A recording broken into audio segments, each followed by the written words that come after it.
Les Vigies requins et la Water Patrol devraient bientôt appartenir à la même entité, à l'association Ressac, présentée aujourd'hui dont les missions seront de sécuriser davantage les activités nautiques. Davantage de surveillance pour les baigneurs et les surfeurs. Dès l'année prochaine, les dispositifs de vigie requin renforcés et de Water Patrol devraient être gérés par la même entité, à savoir la nouvelle association Ressac, créée pour faciliter la pratique des activités nautiques et ainsi permettre l'ouverture de nouveaux spots. Patrick Smith, Laurent Josse. Regrouper les dispositifs Vigie-Requin renforcés et Water Patrol qui utilisent un bateau et 2 scooters pour la surveillance dans les zones d'expérimentation à la pratique d'activités nautiques en sites protégés comme Saint-Paul, Trois-Bassins ou encore Saint-Leu pour l'instant. Voilà la volonté de l'État qui va donner la gestion de cette surveillance à l'association Ressac à compter du 1er janvier 2025. On ne change pas la nature, en tout cas dans un premier temps, des 2 dispositifs existants, celui des vigies requins renforcés tenus par la Ligue réunionnaise de surf et le dispositif Water Patrol tenu par le Tropical Surf Team. Dans un premier temps, ils vont continuer à travailler de la même façon, simplement on regroupe ces 2 dispositifs entre les mains d'une seule association, qui est l'association Ressac, à compter du 1er janvier 2025.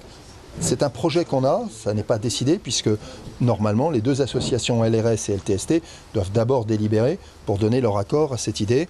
L'objectif est donc, avec des moyens financiers constants, 1 800 000 € par an, de déployer le dispositif dans d'autres régions de l'île, à l'étang Salé et pourquoi pas Saint-Pierre. C'est vrai que c'est une lourde responsabilité, mais on est encadré, on a le centre de sécurité requin qui va nous aider, on a l'État, on a ce qui a déjà été fait, un travail assez extraordinaire et énorme avec la Ligue réunionnaise de surf qui a quand même porté le dispositif VRR depuis des années et qui ont fait un travail fantastique, et de même pour le LTST avec la Water Patrol.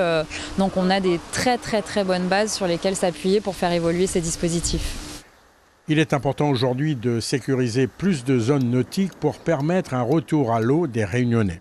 On a entouré l'océan, la mer, et on tourne le dos à la mer. C'est pas normal. Comment ça se fait? On a un terrain de jeu magnifique où on crée des champions, où on crée c'est bon pour l'intégration pour les jeunes, c'est plein de choses. La mer a plein de vertus. On en parle partout dans le monde. Et là, à l'heure actuelle, nous, on n'a pas le droit d'aller sur l'océan parce que on ne s'est pas responsabilisé avec une association comme Ressac, par exemple, qui va pouvoir prendre en main tout ça, développer ce littoral. C'est pour ça que j'ai intégré Ressac. Ces dispositifs anti-requins sont mis en place pour la pratique du surf, mais aussi pour permettre de porter secours à des baigneurs, des apnéistes ou encore à des parapentistes qui parfois atterrissent en mer.